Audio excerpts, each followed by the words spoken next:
नमस्कार जय श्री जगन्नाथ पुणी थे गोटे नुआ रेसिपी सहित आपण समस्त को पूजा ईशानी किचन एंड ब्लॉग को अनेक अनेक स्वागत।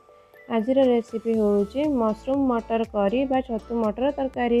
आज मुझे गोटे यूनिक स्टाइल रे बनई जो थे कि ना मसला बाटिबार टेंशन ना बेसी किसी कटिंग चपिंग झंझट।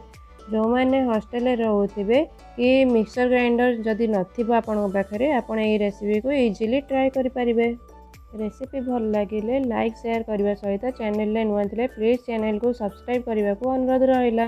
मशरूम मटर बनवाई मुझे दुईटा मीडियम साइज पियाज, दुईटा मीडियम साइज टमाटो, 5 ରୁ 6टा बड़ साइज रसुण कोला, हाफ इंच अदा को चोपा छड़े भलरे धोईकी नहीं और दुईटा कंचा लंका नहीं। आपण जी राग खाइबे से हिसाब से आपण नेबे। जेमिति कि मुझे एठी किछि भी बेसी काटिबार नहीं से मुझे सब को हल्का हल्का कट लगे देइछि। देखंतु आमर मसला पाई जिनस सब रेडी हो गला। हेले याकू आमे बाटिबा नहीं, याकू साइड रे रखी जिबा आमे नेक्स्ट प्रोसेस को। एबे गैस ऑन करी ता ऊपर गोटे कुकर बसैबा। कुकर गरम होला परे सेथिरे 3 ରୁ 4 चम्मच सोरिष तेल देबा।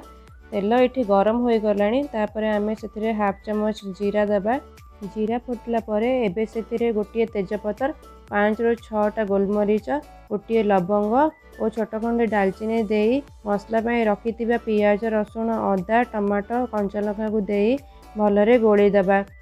एबे सेथिरे हाफ चम्मच हळदी गुंड, हाफ चम्मच लंका गुंड और अल्प गरम पानी देई भलरे गोली कुकर लीड को घोड़े 5 मिनिट पाई कुक हवा को छाड़ी दबा। देखंतु एठी मु कुकर लीड रो व्हिसिल को काढ़ी देइछि। मसला भलरे सिझिबा भितरे मु एठी 200 ग्राम छतु को पैकेट रो बाहर करी पानी रे भल भाबरे धोई नेइछि। छतु को भल भाबरे धोइबे जेमिति कि सेथिरे लागितिबा ब्लैक स्पॉट सब धोई होई जिवो। छतु फ्रेश नेबे ताहले जायकि तरकारी रो टेस्ट भल आसीबो। मु एठी किछिटा छतु रे किछिटा ब्राउन स्पॉट थिला तो सेतिपई मु तार ऊपर स्किन को बाहर करी नेइछि। देखंतु छतु पूरा भल से क्लीन हो जाइछि। एबे छतु को काटी नबा। बड़ साइज रो छतु थिले आपण ताको 4 फाड़ और छोट साइज रो छतु थिले ताको 2 फाड़ करी काटिबे। एबे देखंतु मु एई भली भाबरे सब छतु को चॉप करी नेइछि। एबे कुकर रा कवर खोली आसंतु चेक करबा। देखंतु सब भल भाबरे सिझी गलानी। एबे गोटे पोटैटो मैशर नहीं से सब मसला को भलरे मैश करी नबा। पियाज बड़ साइज रो नहीं थिले ताको मैश कले एमिति तार पाखुड़ा सब खोली हो जाय थाए जोटा कि तरकारी रो ग्रेवी रे देखिबा को सुंदर लगे। एबे से सब को गोलाई कवर देई पुणी आउ थरे 3 मिनिट पई कसी हबा को छाड़ी दबा। सब जिनिस जदि रेडी थिबो ताहले कुकर रे छतु मटर तरकारी करबा को बेसी टाइम लागी न थाए।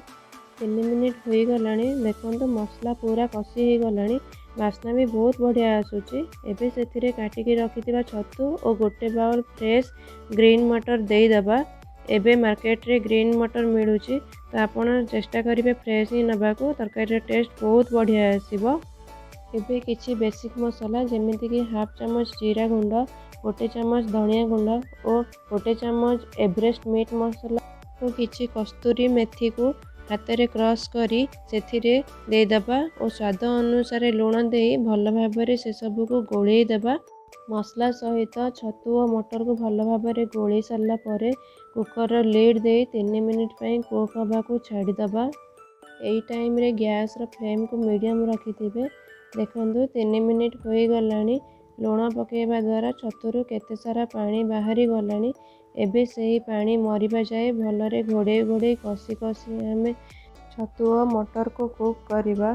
एबे सेथिरे गरम पानी दबा। पानी आपण तरकारी रे जेतिकी ग्रेवी रखिबे से हिसाब रे ही देबे। एबे कुकर लीड को देई सेथिरे व्हिसिल लगेई हाई फ्लेम रे गोटे सीटी हेबा को छाड़ी दबा। देखंतु गोटे सीटी होई गलानी। एबे टिके टाइम पाई कुकर गैस रिलीज हेबा को छाड़ी दबा। एबे गैस रो फ्लेम को बंद करी तापरे धीरे धीरे कवर खोली चेक करिबा। देखंतु छतु पूरा परफेक्ट सिझी जाइछि और ग्रेवी भी ठीक अछि। प्रस्तुत हो गला छतु मटर मसलादार तरकारी। रेसिपी भल लगे सब्सक्राइब करेंगे। रहिले जय जगन्नाथ।